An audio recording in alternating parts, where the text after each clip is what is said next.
E aí galera, tudo bem com vocês? Retornando aqui nos nossos vídeos sobre Vingadores Ultimato. No último vídeo eu falei sobre as comparações, na minha modesta opinião, um pouco desproporcionais entre Vingadores Ultimato e Guerra Infinita. E neste vídeo quero falar sobre finais, sobre resoluções. Vamos começar pela, talvez, a mais impactante, que é a do Homem de Ferro. Tem uma galera dizendo que vai ser muito difícil continuar o MCU, né, o universo Marvel nos cinemas, sem o Homem de Ferro, porque ele que começou tudo isso, ele que era a pedra angular, né, que deixava tudo juntinho ali, ele que na verdade estava liderando os Vingadores com o afastamento do Capitão América. Enfim, tem uma galera que acha que vai dar uma caída, né, na qualidade das histórias sem o Homem de Ferro, o que é muito justificado. Eu sei que tem gente que não gosta quando se fala isso, mas ele era o personagem principal no...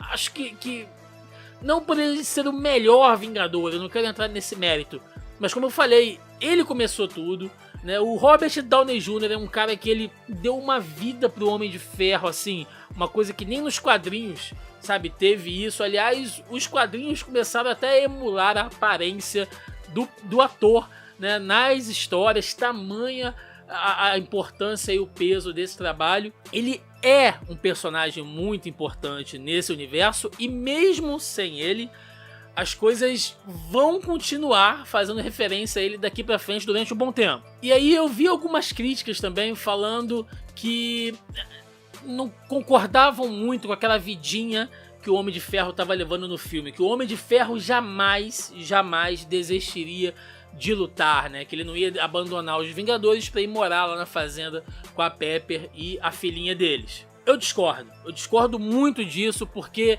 se existe um personagem que teve um arco de desenvolvimento grande nesses 10 anos, né, da Marvel nos cinemas, foi o Homem de Ferro.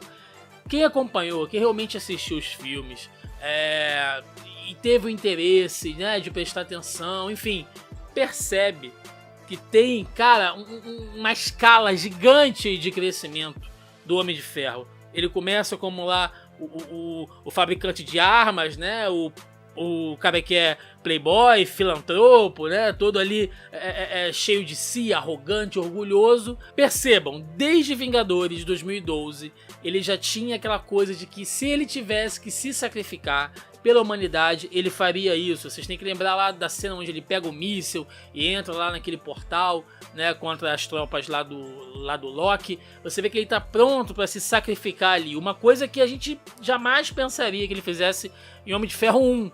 Né? Aí vem Homem de Ferro 3, você sente aquele impacto, você vê como ele ficou impactado, melhor dizendo, pelos aqueles traumas de ter lidado com toda aquela invasão alienígena, porque lembrando, até 2, 3 anos atrás ele era um empresário, né? E de repente ele tá dentro de uma armadura hiper tecnológica, lutando ali com seres alienígenas. Então isso mexe com a cabeça do cara.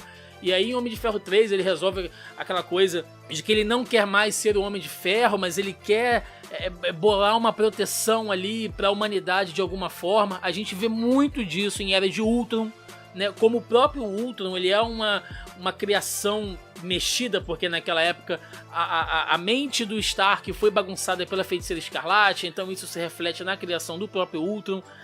E o Ultron, ele é muito dos medos e dos receios do Tony ali dentro, e aquela filosofia dele de querer criar a armadura em volta do mundo. Você vê que ele está preocupado o tempo inteiro, ele está obcecado com aquilo.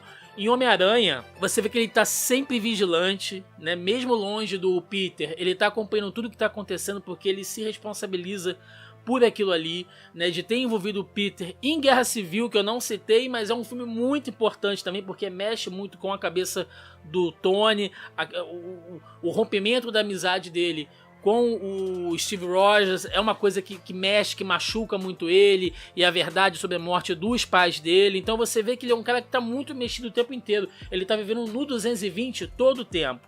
E aí no início de Guerra Infinita, tem aquela cena que ele está correndo com a Pepper, e ele fala, olha, tá na hora da gente parar, né? Eu tive um sonho que a gente tinha um filho, e que eu acho que é isso que eu quero agora.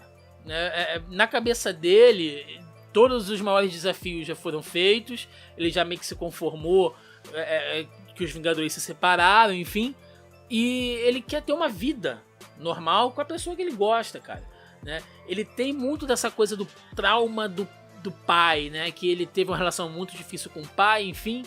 E aí, em Vingadores Ultimato, tem aquela cena que ele volta no tempo em 1970, encontra com o pai, né? Ele meio que ali, ao mesmo tempo que ele aceita o pai dele ter criado ele da forma que foi, ele perdoa o pai pelos erros, e você entende porque que ele tentou ser o melhor pai do mundo. Não é que o Tony Stark desistiu de lutar, mas o cara, ele precisava disso. Ele teve 5 anos naquele intervalo de tempo, né, naquele pulo de tempo que tem no meio de Vingadores Ultimato, ele teve uma vida.